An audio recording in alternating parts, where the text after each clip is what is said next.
ज्वारीच्या लाया आहेत, आपण पाण्यात टाकून घेऊ.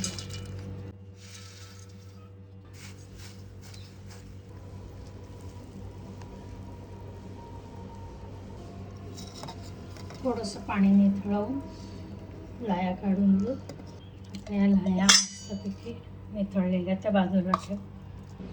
सगळं चिरून घेतलं. आता आपण फोडणी घालू. आपण गॅसवर कढई ठेवली आहे, त्याच्यात 2 चमचे तेल टाकले. दाणे तळून घेऊ.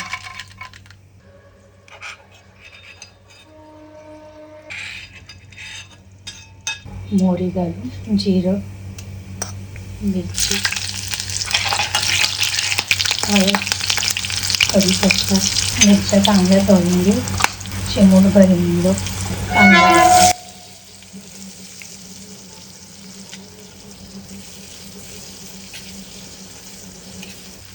लाह्यांच्या चांगल्या पद्धतीने मिळून आपण त्याच्यात मीठ घालून म्हणजे कांदा लवकर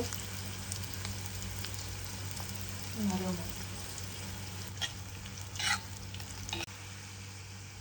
तर म्हणजे कांदा छान परतला आहे. आता आपण त्याच्यात भिजवलेल्या ज्वारीच्या लाया टाकणार.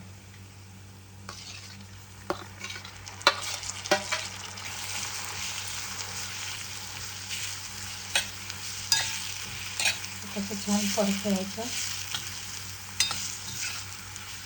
पाव चमचा साखर, त्याला ढाकून ठेवून 1 वाफ आणायची.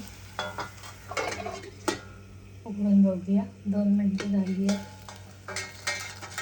दणकून वाफ बसली आहे.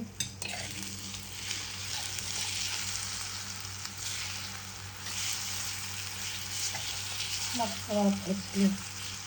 त्याच्यावरती थोडीशी कोथिंबीर टाकू. थोडंसं ओलं खोबरं घालू. थोडंसं लिंबू पिळू. जे दाणे केले होते आपण ते त्यात टाकू. तर असा हा आपला ज्वारीच्या लायांचा उपमा तयार.